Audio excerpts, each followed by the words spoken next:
মনে শয়তান থাকে। এই জন্য তাকবীর আল্লাহর ধ্বনিতে আমরা এই শয়তানগুলো একবারে কানায় কান্নার থেকে তাকবীর দেয় একবারে গোপালগঞ্জ হাসিনার বাড়ি পর্যন্ত পৌঁছে দেবো। কি বলেন যুবক ভাই, ঠিক কিনা?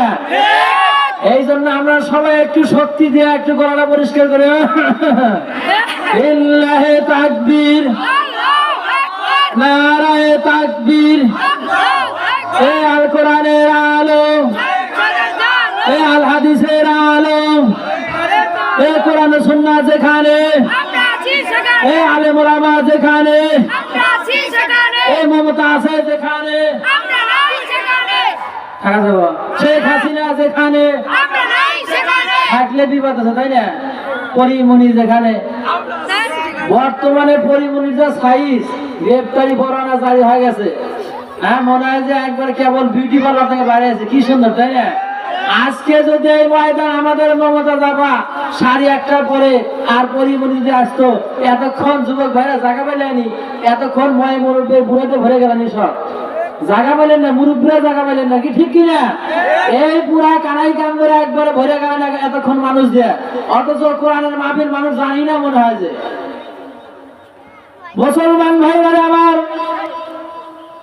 আল্লাহ রাব্বুল আলামিন কোরআন হাকিমের ভিতরে কত সুন্দর করে আল্লাহ জানিয়ে দিলেন, মাইয়াবতাগি গায়রাল ইসলামি দীনান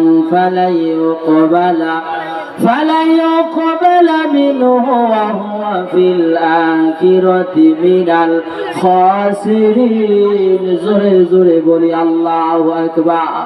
এ যুবক ভাই কই গেলা? সামনে বসো, বিশাল জায়গা, তোমরা বসে না কেন? কি হয়েছে? সব বসে পড়ে, এখানে সামনে বসে গেল। আজকের মাহফিলের সম্মানিত প্রধান বক্তা, সারা বাংলাদেশের গর্ব, আমাদের অহংকার, হযরত মাওলানা মুহাম্মদ রফিকুল ইসলাম মাদানী ভাই, দীর্ঘ কারা নির্যাতিত আমার ভাই, দীর্ঘদিন এই জালেমের অত্যাচারে প্রায় অত্যন্ত তার এই পরিমাণ কষ্ট দেওয়া হয়েছে। শুধু তাই নয়, তার পরনে লুঙ্গিরা পর্যন্ত খুলে নেওয়া হয়েছিল। আজকে সেই কারা নির্যাতিত ভাই জালেমের কবল থেকে মুক্তি পেয়েছেন, আমাদের মাঝে ইনশাআল্লাহ আজকে আসবেন। আমরা দোয়া করে আজকের মাহফিলের প্রধান বক্তা মাওলানা রফিকুল ইসলাম মাদানী ভাইয়ের জন্য আল্লাহ রাব্বুল আলামিন তার নেক হায়াত বাড়িয়ে দিন এবং তার কণ্ঠটা আল্লাহ রাব্বুল আলামিন বিশ্বময় কবুল করেন, বলেন আমিন। এই জালেমের বিরুদ্ধে যেন সঠিক কথাগুলো মানুষের দ্বারে দ্বারে আমৃত্যু পর্যন্ত বলতে পারে, আরেকটু জোরে বলেন আমিন। আজকে দেখলাম খবরে বাংলাদেশের ইবতেদায়ী মাদ্রাসাগুলো প্রায় 65,000 প্রাইমারি স্কুল সরকারি করা হয়েছে, অথচ একটা বাংলাদেশের ইবতেদায়ী মাদ্রাসা সরকারি করা হয় নাই। 2 দিন আগে তারা ঢাকার ময়দানে যখন গিয়েছিলেন, পুলিশে পরিমাণ নির্যাতন করেছে, আমরা তীব্র নিন্দা জানাচ্ছি। বিশেষ করে আজকে খবরে দেখলাম তাদের জাতীয়করণের দাবি করা হয়েছে। আমরা চাই যে দাবি পুরা ইবতেদায়ী দাখিল মাদ্রাসা সহ যত কওমি মাদ্রাসা সহ যত মাদ্রাসা প্রতিষ্ঠান আছে এই সবগুলো জাতীয়করণ করা হোক এবং আমার বাংলাদেশের মানুষ প্রত্যেকটা ঘরে ঘরে, সবাই গরিব মানুষ, সকলের ঘরে ঘরে যারা উপযুক্ত ছেলে হোক আর মেয়ে হোক, এদেরকে চাকরির ব্যবস্থা করা হোক। বলেন কি গণ, ঠিক কিনা মুসলমান? এবং বাংলাদেশের প্রত্যেকে, শুধু মডার্ন মসজিদ নয়, প্রত্যেকটা মসজিদের ইমাম, মুয়াজ্জিন, খাদেমের বেতন সরকারি যেটা বাজার মূল্য সর্বোচ্চ বেতন এদের দেওয়া হোক। আমরা চাই কি চাই না মুসলমান? কারি আমাদের বাংলাদেশের মানুষ জানি কেউ চাকরি ছাড়া না থাকে, আমরা সরকারের কাছে দাবি জানাচ্ছি। কিন্তু দুঃখের বিষয় হলো এই দাবিগুলো করার পরে আমাদের এক বিএনপির এক নেতা রিজভী, যাকে আমরা এসডি বলি, এই করছে জামাতের ভাই গেছে সব এই শিক্ষা মন্ত্রণালয় আর স্বাস্থ্য মন্ত্রণালয় জামাতের নিয়ন্ত্রণ হয়ে গেছে। এরা কষ্ট করে মাসের পর মাস, বছরের পর বছর এরা নিজের খায় নিজের করে ক্লাসগুলো করেছে, আর এদেরকে নানান রকমের বাজে মন্তব্য করতেছে। আমরা তীব্র নিন্দা জানাচ্ছি আর সরকারকে আহ্বান জানাবো যে আমাদের এই সমস্ত হুজুরদের জন্য বেতন ওরসিরেই দেওয়া হয়। কি বলেন মুসলমান? মুসলমান ভাইরা আমার, ইমান বড় দামি জিনিস। মুসলমানের সব আছে, ঘরে যাবেন, বাড়ি গাড়ি কম বেশি, অর্থ কোটি টাকা পয়সার অভাব নাই, কিন্তু মুসলমান আমরা যারা আছি আমাদের অন্তরে খুঁজে দেখা যাবে ইমানের দাবি আমরা যতই বলি না কেন ইমানটা আমাদের কম আছে। তাসমি হুজুর বলেন ঠিক কিনা? মুসলমান ভাইরা আমার, আল্লাহর নবীর বিশিষ্ট সাহাবী আব্দুল জাম জারি বানান থেকে বাড়ি গাড়ি জায়গা জমি এমনকি পরনের লুঙ্গি পর্যন্ত পায় নাই। এই আব্দুল উজ্জার ঘটনা বুখারী শরীফে বর্ণনা করা হয়েছে। মুসলমান ভাইরা আমার, আল্লাহ নবী হিজরতের পরে মক্কা থেকে যখন মদিনায় চলে গেলেন, আব্দুল উজ্জা তার চাচাকে ডেকে বলে, গরিব মানুষ, গরিব হওয়ার কারণে চাচার বাড়িতে লালিত পালিত হচ্ছিলেন। চাচাকে ডেকে ডেকে বলে, চাচা গো, দীর্ঘদিন আপনার অপেক্ষায় ছিলাম, বিশ্বনবী হিজরত করেছে, জনাবে মুহাম্মদুর রাসূলুল্লাহ সাল্লাল্লাহু আলাইহি ওয়াসাল্লাম আল্লাহর নবী, এই হিসাবে আপনার মতকে আমি একটু জানতে চাই। চাচা বলতেছে, আমারও তাই মনে হয়। ভাতিজা বলতেছে, চাচা আপনার যদি তাই মনে হয় ইসলাম কবুল করবেন কিনা?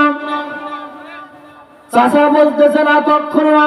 ভাতিজা বলতে, চাচা দীর্ঘদিন আপনার অপেক্ষায় ছিলাম, আপনি ইসলাম কবুল করবেন, আর আপনার থেকে থেকে আমি ইসলাম কবুল করব, কিন্তু আপনি যখন ঘোষণা দিয়ে দিলেন ইসলাম কবুল করবেন না, আমি আপনাকে সাক্ষ্য রেখে ঘোষণা দিয়ে দিলাম, সবাই বলেন লা ইলাহা ইল্লাল্লাহু মুহাম্মাদুর রাসূলুল্লাহ সাল্লাল্লাহু আলাইহি ওয়াসাল্লাম।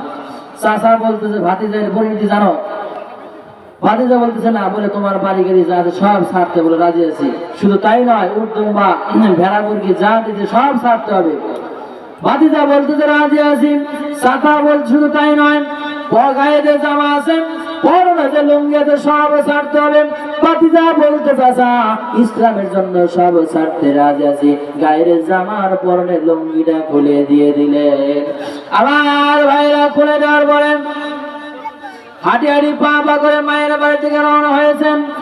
বাড়িতে যাওয়ার পরে, মার বাড়ি যাওয়ার পরে দরজায় লক খুললেন, মা আসেননি। মা দরজাটা খুলে দিল। খুলে দেওয়া দেখে যুবক, মানে আমার যুবক ছিল লঙ্গ অবস্থায়, দেখে মা দুইটা হাত দিয়ে নিজের চক্ষুটা চেপে ধরেছে। মা বলতেছে, বাবা তোমার এই অবস্থা কেন? ছেলে বলতেছে, মা ইসলাম গ্রহণ করতে গিয়া ঈমান আনার কারণে বাড়ি গাড়ি জায়গা জমি এমনকি পরনের লুঙ্গি আমার দেয় নাই, আমি উলঙ্গ অবস্থায় তোমার দরবারে চলে এসেছি। আমার ভাইরা, মা বলতেছে, বাবা কি চাও আমার কাছে? ছেলে বলতেছে, মা কিচ্ছু চাই না, শুধু একখানা কম্বল আমারে, পুরাতন একখানা কম্বল আমারে দাও, আমি কম্বলটা পরিধান করে বিশ্ব নবী সরদার দো আলম নবী মুহাম্মদুর রাসূলুল্লাহ সাল্লাল্লাহু আলাইহি ওয়াসাল্লামের দরবারে যেতে চাই। আমার ভাইরা, কম্বলটা দু টুকরো করে এক টুকরা গায়ে পরিধান করলেন, আর এক টুকরা পরার পরে গায়ে দিলেন, জড়ে নিলেন। আর এক টুকরা পরিধান করার পরে হাঁটু থাকে না, আবার হাঁটু থাকলে উপরের দিকে খোলা হয়ে যায়। কোন রকম করে ফ্যাস দিয়ে হাঁটি হাঁটি পা পা করে বিশ্ব নবীর দরবারে গিয়ে মসজিদে নববীর বারান্দার ভিতরে বসে রইলেন। আমার ভাইরা, আল্লাহর পয়গম্বর নবম মসজিদ নববীর থেকে যখন বের হয়ে আসলেন, দেখেন যে বারান্দার দরজার পাশে চুলগুলো উস্কো খুস্কো, 20 বছর টকবকে যুবক, মাথার চুলগুলো উস্কো খুস্কো, হাঁটুর উপরে কাপড়। বলতে, তুমি কে? বলে, হুজুর আমার নাম আব্দুল উজ্জা। বলে, তোমার এই অবস্থা কেন? বলে, হুজুর ঈমান আনতে গিয়ে বাড়ি গাড়ি জায়গা জমি এমনকি পরনের লুঙ্গি আমার দেয় নাই, আমি মার ছেঁড়া কম্বলটা পরিধান করে রেছি। আল্লাহর পয়গম্বর আব্দুল্লাহ রে আব্দুল উজ্জা, আজকে থেকে তোমার নাম হলো আব্দুল উজ্জা নয় আব্দুল্লাহ, কারণ আল্লাহর কাছে দুইটা সবচাইতে ভালো নাম হলো, একটা হলো আব্দুল্লাহ আর একটা হলো আব্দুর রহমান।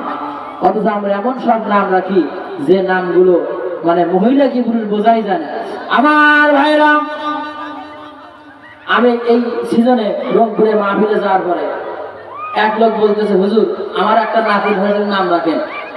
আমি চিন্তা ভাবনা করে দেখলাম যে ভালো একটা নাম আমার কাছে আছে, এই নাম সবাই এই নাম রাখলে ভালো হবে। তো কয়, হুজুর নাম রাখেন। বলে, আমার নাম হলো হাসিনা। যে হাসিনা বলছি, যে সারা আমার মনে আমার পায়ের বাহারি অবস্থা। হুজুর আপনি কিসের হুজুর? এটা একটা নাম হলো, এই খুনির নাম 200 বছরে কেউ রাখবো না। আজকে আবু জাহেল 1500 বছর আগে ছিল, রাসূলের সাথে বিরোধিতা করার কারণে ওর নাম কোনো অমুসলিমও রাখে না। রাখে হিন্দুদের মধ্যে অমুসলিম পাবেন, আপনার আবু জাহেল খুঁজে পাবেন, কোথাও নাই।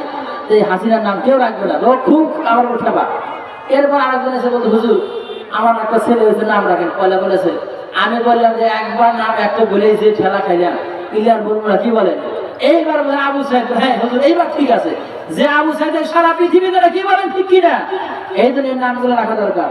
মুসলমান ভাইরা আমার, সাহাবী আল্লাহর পয়গম্বর সাহাবীদের অর্ডার করে সাহাবারে আসহাবে সফার ভিতরে আব্দুল্লাহকে বসতে দাও, খাইতে দেবো, তাকে কোরআন কারীম গুলো শেখাও। আব্দুল উজ্জা এত জোরে জোরে কোরআনুল কারীম তেলাওয়াত করে পড়ে সাহাবীদের ঘুমের অসুবিধা হয়ে যায়, পড়ার অসুবিধা হয়ে যায়। সাহাবারা অভিযোগ করে, ইয়া রাসূলুল্লাহ, ইয়া হাবিবাল্লাহ, হুজুর গো আব্দুল্লাহ এত জোরে জোরে কোরআনুল কারীম তেলাওয়াত করে যার কারণে আমাদের পড়াশোনার অসুবিধা হয়ে যায়, একটু আস্তে পড়তে বলেন। আল্লাহর পয়গম্বর বলে, ও আপু সাহাবায়ে کرام রে, ও সাহাবারা রে, আব্দুল্লাহর ঈমান বড় দামি ঈমান, ঈমান আনতে গিয়ে বাড়ি গাড়ি জায়গা জমি এমনকি পরনের লুঙ্গি পর্যন্ত আনতে পারে নাই।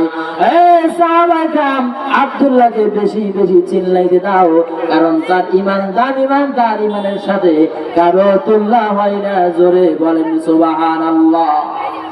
যাই হোক, আমাদের রাজশাহী বিভাগের জন্য অত্যন্ত সুখবর, আগামী 22শে ফেব্রুয়ারি রাজশাহী বিভাগের ভিতরে প্রথমে শুনলাম বগুড়া, দুঃখজনক বিষয় যে বগুড়া আজহারি ভাই আসলো না, কি হলো বিভাগ বুঝলাম না। যাই হোক, তারপরে চাঁপাইনবাবগঞ্জ জেলা আগামী 22শে ফেব্রুয়ারি এই রাজশাহী বিভাগের 8 জেলার ভিতরে 1 জেলা চান্স পেয়েছে। সুবহানাল্লাহ বলবেন না? আমাদের ভাই আসবেন কোরআনের দাওয়াত নিয়ে চাঁপাইনবাবগঞ্জ জেলায় 22শে ফেব্রুয়ারি। আমরা চেষ্টা করব সকলে যাওয়ার জন্য। আল্লাহ রাব্বুল আলামিন ভাইকে এই পর্যন্ত নেক হায়াত দান করুন, বলেন আমিন। গতকাল থেকে চট্টগ্রাম প্যারেড ময়দানে যে জায়গায় প্রায় 30টা বছরের মতো আল্লামা সাঈদী কোরআনের কথা বলেছেন, সেই জায়গায় কোরআনের মানুষ হয়েছে। গতকাল আমাদের বগুড়ার কৃতি সন্তান, শেরপুর অঞ্চলের সন্তান আমার প্রিয় ভাই মাওলানা আব্দুল্লাহ আলামিন কথা বলেছে, আজকে কথা বলবে, এবং আমির হামজা ভাই কথা বলবে, আর প্রধান আকর্ষণ আমাদের প্রিয় ভাই ডক্টর মিজানুর রহমান আজহারি ভাই কথা বলবে। লক্ষ লক্ষ মানুষ, যে লোকটা সুস্থ সবল ছিল 13 আগস্ট, তাকে জোর করে হাসপাতালে নিয়ে গিয়ে তাকে ইঞ্জেকশন পুশ করে হত্যা করা হয়েছে। যা এর সাথে জড়িত, এদের বিচার চাই কি চাই না মুসলমান আমরা? আল্লামা সাঈদীকে যারা হত্যা করেছে, এদের বিচার বাংলার জমিনে হবে ইনশাআল্লাহ। কাজী কোন খুনিদের ছাড় পার করা হবে না, সব খুনিদের বিচার হবে আনা আনা, আর 16 আনা বিচার করা হবে হাসিনার। কি বলেন ঠিক কিনা? আল্লাহ রাব্বুল আলামিন আমাদেরকে কোরআনের আইন বাংলাদেশের চালক আমরা চাই কি চাই না? আমরা সব শাসন দেখেছি, কোরআনের শাসন আমরা দেখি না। আল্লাহ রাব্বুল আলামিন আমাদেরকে কোরআনের শাসন দেখে কবরে যাওয়ার তৌফিক দান করুন। সকলে বলেন আল্লাহুম্মা আমিন। আসসালামু আলাইকুম ওয়া রাহমাতুল্লাহ।